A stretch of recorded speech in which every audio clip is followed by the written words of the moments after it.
HBM. 요즘 반도체 뉴스 켜면 이 단어가 안 나오는 날이 없죠. 그런데요, 오늘 저는 여기서 딱 한 가지 말씀드리고 싶습니다. 진짜 이야기는 HBM에서 끝나지 않는다고요. 지금 AI 붐은 HBM 하나가 아니라 메모리 반도체 전체를 집어삼키고 있습니다. 잠깐 숫자 3개만 들어보세요. 낸드 플래시 계약 가격 올해 1분기에 무려 55에서 60% 급등. 범용 D램, AI 에이전트 확산으로 수요가 두 번째로 폭발하기 시작했고요. CPU 시장은 2030년까지 지금의 5배로 커질 거라는 전망이 나옵니다. 오늘은 HBM 너머의 이야기를 해드릴 겁니다. AI가 어떻게 메모리 반도체 전체의 판을 바꾸고 있는지 끝까지 보시면 삼성전자랑 SK하이닉스를 보는 눈이 완전히 달라지실 거예요. 그럼 시작하겠습니다. 먼저 HBM 이야기를 딱 2분만 빠르게 짚고 넘어갈게요. 이미 아시는 분들도 많겠지만 모르시는 분들을 위해서요. AI를 학습하고 추론하는 GPU, 이게 엄청난 속도로 데이터를 처리합니다. 그 옆에서 그 속도를 딱 맞춰서 따라가 줄 수 있는 메모리가 필요한데요. 그게 바로 HBM입니다. High Bandwidth Memory, 고대역폭 메모리. 쉽게 말하면 D램 칩을 수십 개 수직으로 쌓아서 전송 속도를 일반 D램의 수십 배로 끌어올린 칩이에요.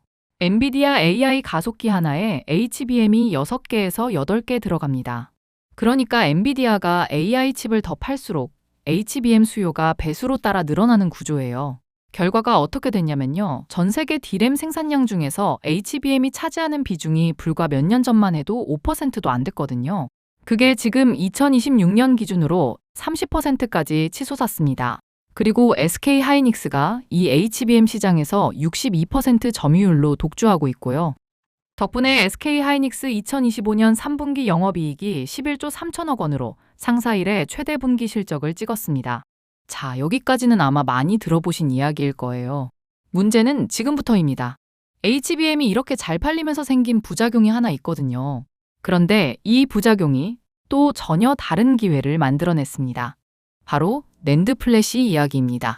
낸드 플래시. 스마트폰 저장 장치, SSD에 들어가는 칩이죠. 솔직히 말해서 HBM에 비하면 그동안 주목을 별로 못 받았어요. 그런데요, 올해 2026년 1분기 낸드 계약 가격이 전분기 대비 55에서 60% 급등했습니다. 시장 조사기관 트렌드포스가 예상했던 수치가 30%대였거든요.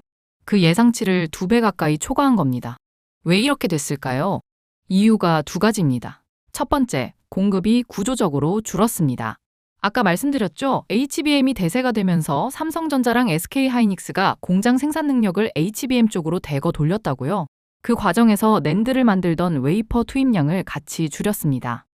실제 수치를 보면요. 삼성전자는 낸드 웨이퍼 투입을 2025년 490만 장에서 2026년 468만 장으로 4.5% 감축했고 SK하이닉스는 190만 장에서 170만 장으로 10%를 줄였어요. 글로벌 낸드 생산량 전체가 2022년 2139만 장 정점에서 2026년 1541만 장 수준으로 떨어진 겁니다. 공급이 줄고 있는 거예요. 그런데 두 번째 이유가 더 충격적입니다. 수요가 오히려 폭발하고 있거든요. 그 이유가 뭐냐? 바로 엔비디아의 ICMS입니다. 2026년 1월 라스베이거스 CES 2026 엔비디아의 젠슨 황 CEO가 차세대 AI 가속기 베라 루빈을 공개하면서 하나를 함께 발표했습니다. ICMS, 인프런스 컨텐츠 메모리 스토리지. 이름이 좀 어렵죠. 쉽게 풀어드릴게요.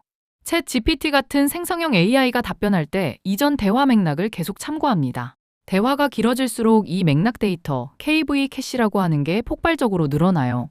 그걸 원래 HBM이 처리하고 있었는데요. HBM 용량이 한계에 달하는 메모리 병목 현상이 생겼습니다. HBM이 꽉 찬 거예요. 엔비디아가 꺼낸 해결책이 ICMS입니다. 자주 안 쓰는 맥락 데이터를 비싼 HBM 대신에 낸드 기반 대용량 SSD에 저장하는 방식이에요. 그 결과가 어떻게 되냐면요. 시티그룹이 분석한 수치가 나왔는데요. GPU 1대당 16TB SSD가 추가로 필요하고 베라 루빈 서버 1대당은 무려 1162TB의 SSD가 추가로 필요합니다. 2026년 엔비디아 서버 수요를 3만 대로 잡으면 낸드 수요가 3460만 테라바이트 추가로 발생해요. 이게 뭘 의미하냐면요. 전체 낸드 시장의 2.6%를 엔비디아 혼자 추가로 소비한다는 뜻입니다. 단일 기업이 시장의 2.6%를 새롭게 만들어내는 거예요. 그러면 이게 실적에 어떻게 반영이 되냐? KB증권 분석이 진짜 충격적입니다. 삼성전자의 낸드 부문 영업이익이요. 2025년 2조 2천억 원에서 2026년 34조 원으로 14배 급증할 거라고 전망합니다. 퍼센트로 하면 1461% 증가예요. 영업이익률도 6.4%에서 48.5%로 뜁니다. 낸드가 그동안 삼성전자의 불황 사업부였잖아요. 그 낸드가 이제 삼성전자에서 가장 뜨거운 사업부가 되는 겁니다. SK 하이닉스도 가만히 있지 않습니다. AIN 패밀리라는 차세대 낸드 솔루션을 발표했어요. AIN, 줄여서 AIN. 성능 버전, 대역폭 버전, 용량 버전 세 가지로 나뉘는 AI 맞춤형 낸드입니다. 거기에 HBM처럼 낸드도 수직으로 쌓는 HBF, 즉 하이밴드위스 플래시 기술까지 준비 중이에요. 낸드도 이제 범용 상품이 아닌 AI 맞춤형 고부가 제품으로 탈바꿈하고 있는 겁니다. 자, 이번에는 범용 디램 이야기입니다. 여기서 흥미로운 역설이 하나 있습니다. HBM이 잘 팔리면서 삼성 하이닉스가 범용 디램 생산 라인을 HBM으로 돌렸죠. 범용 디램 공급이 줄었습니다. 그런데요, 동시에 범용 디램 수요가 전혀 새로운 이유로 폭발하기 시작했어요. 바로 AI 에이전트 때문입니다. AI 에이전트가 뭐냐고요? 기존 AI는 이렇습니다. 질문하면 답변 끝이에요. 그런데 AI 에이전트, 에이전틱 AI는 다릅니다. 스스로 문제를 정의하고 외부 툴을 호출하고 여러 단계를 반복 추론하면서 24시간 상시 운영됩니다. 한 번 쓰고 끝나는 게 아니라 계속 살아서 움직이는 AI예요. 지금 기업의 60%가 이 에이전틱 AI를 적극적으로 추진하고 있다고 가트너가 밝혔는데요.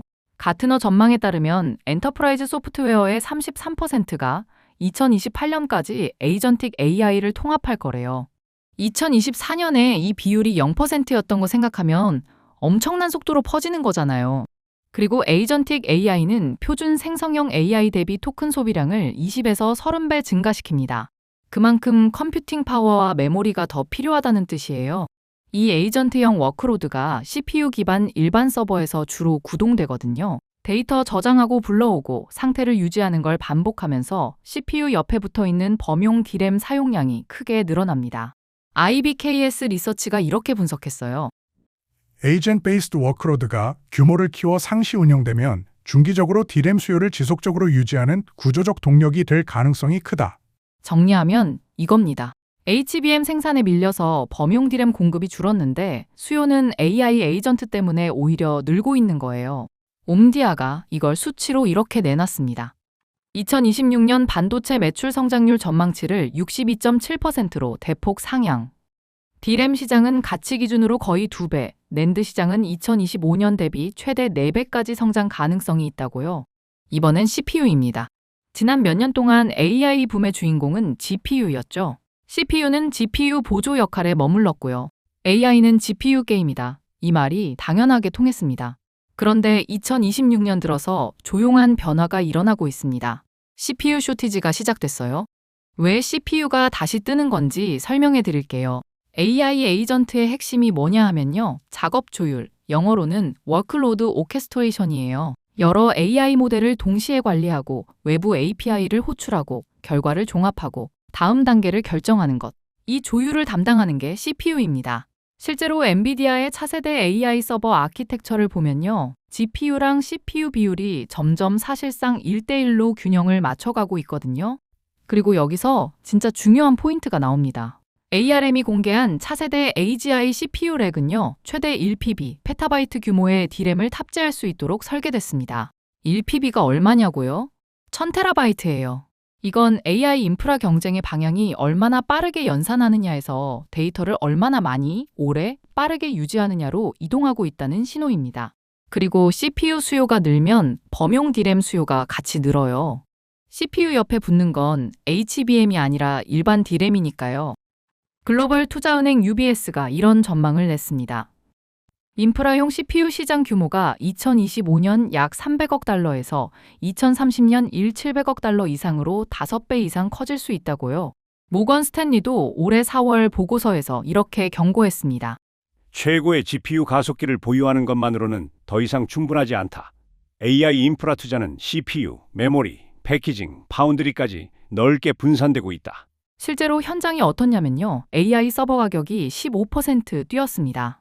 단순 배송 지연이 아니에요. 필수 부품인 CPU 자체를 확보하기 어려운 구조적 공급 부족입니다. 자, 지금까지 본 걸 하나의 그림으로 정리해 드릴게요.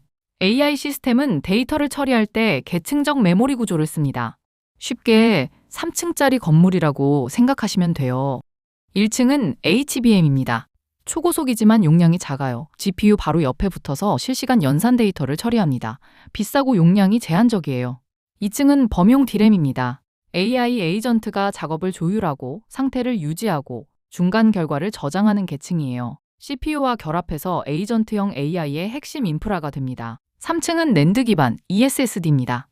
LLM의 대화 맥락 데이터, 모델 파라미터 저장, RAG 프로세스의 장기 데이터 보관, ICMS 덕분에 낸드가 AI 핵심 인프라로 진입했어요.